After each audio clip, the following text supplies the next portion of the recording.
Have you ever felt like you're going through your own job-like struggles?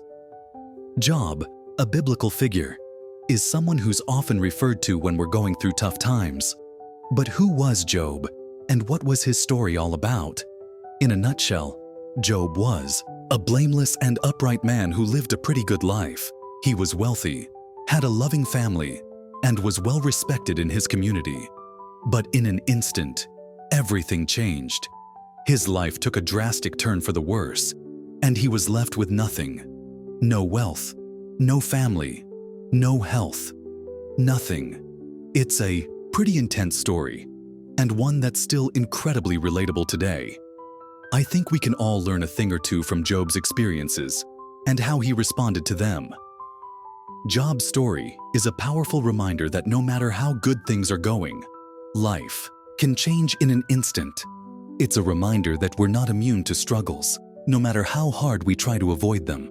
And it's a reminder that even in the darkest of times, there is always hope. So, let's dive a little deeper into Job's story and see what we can learn from it. Job was living his best life. He had it all: wealth, family, influence, you name it. He was the epitome of success. But then, disaster struck. He lost everything, and I mean everything. His wealth was taken away, his family was killed, and he was left with nothing but a bunch of painful sores all over his body. It's hard to even imagine what that would be like, isn't it? To go from having it all to having nothing in an instant. But that's exactly what happened to Job. He was left with nothing but his own thoughts, and let me tell you, those thoughts were not good. He was filled with anger, sadness, and frustration. He couldn't understand why this was happening to him. He had been a good person. He had done everything right. So why was God allowing this to happen? Job's story is a powerful reminder that bad things can happen to good people. It's not always fair, and it's not always easy to understand. But that's just the way life is sometimes. Job's losses were devastating, to say the least. He lost his entire family, his health, and his wealth. He was left with nothing, and I mean nothing. It's hard to even imagine what that would be like. I think we can all relate to Job's pain and suffering, even if we haven't experienced it to the same extent. We've all lost something or someone at some point in our lives, and we know how hard it can be to deal with those emotions. Job's response to his suffering is actually really interesting. He doesn't shy away from his emotions. He expresses them freely. He's angry, he's sad, he's frustrated, and he's confused. He cries out to God, asking him why this is happening to him. He's not afraid to express his doubts and fears. And I think that's really important. It's okay to not be okay, and it's okay to express those emotions. We don't have to put on a brave face all the time, and we don't have to pretend like everything is okay when it's not. Job's friends try to comfort him, but let's just say they don't exactly do a great job. They show up, they sit with him, and they try to offer some words of encouragement, but they all come across as pretty insensitive. They tell him that he must have done something wrong, that he must have sinned in some way, and that's why all this is happening to him. But Job is like, no guys, I'm a good person. I've done everything right. This isn't my fault. I think we can all relate to Job's frustration here. When we're going through tough times, the last thing we need is someone telling us that it's our own fault. Job's friends are trying to help, but they're not exactly going about it the right way. They're not providing the kind of comfort and support that Job really needs. Job's questioning of God is actually really interesting. He's not afraid to ask the tough questions, and he's not afraid to express his doubts and fears. He's like, God, why are you doing this to me? What have I done to deserve this? And you know what? I think that's a really natural response.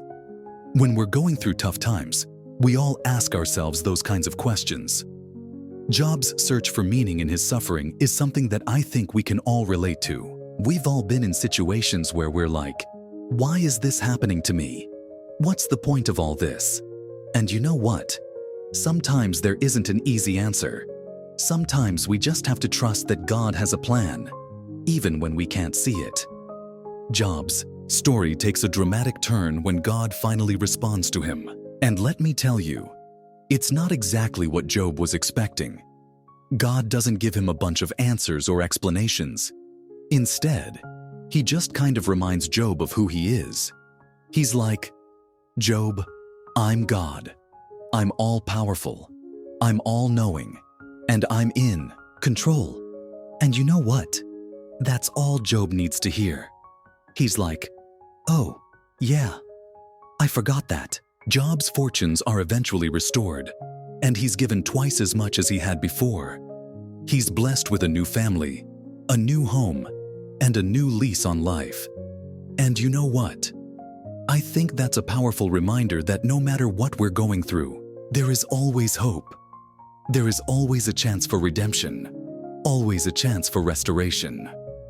Job's story is a powerful reminder that we're not alone in our struggles. We're not alone in our pain and suffering. And you know what? That's a really comforting thought.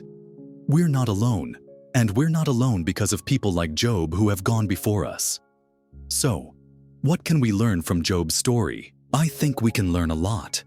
We can learn about perseverance, about faith, and about the human experience of suffering. We can learn that we're not alone, and that we're not alone because of people like Job who have gone before us. We can learn that it's okay to not be okay, and that it's okay to express our emotions. We can learn that it's okay to question God, and that it's okay to doubt. But most importantly, we can learn that there is always hope. There is always a chance for redemption, always a chance for restoration. So, if you're going through something tough right now, I want you to know that you're not alone. You're not alone because of people like Job who have gone before us. Take a page out of Job's book, and don't be afraid to express your emotions. Don't be afraid to question God, and don't be afraid to doubt. But most importantly, don't give up hope. There is always a chance for redemption, always a chance for restoration. If you're struggling with something right now, I want to hear about it in the comments below. Let's talk about it, and let's support each other. And if you want to learn more about spiritual growth, be sure to check out our playlists, where you can find tons of spiritual guidance videos. Thanks for watching, and I'll see you in the next video.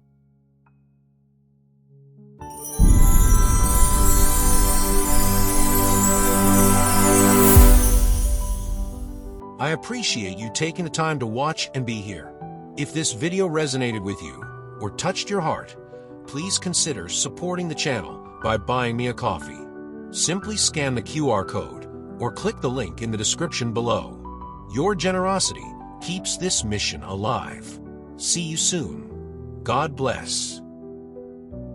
If you're looking to overcome depression and anxiety by strengthening your spirituality, I invite you to check out my ebook, Soulful Transformations, Bridging Faith and Mind for Lasting Wellness, available on Kindle.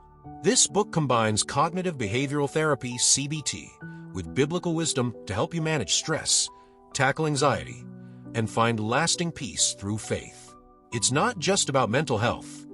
It's about deepening your relationship with God and transforming your life in ways that inspire others. Check the description below for the link and take the first step toward a life of spiritual and emotional wellness.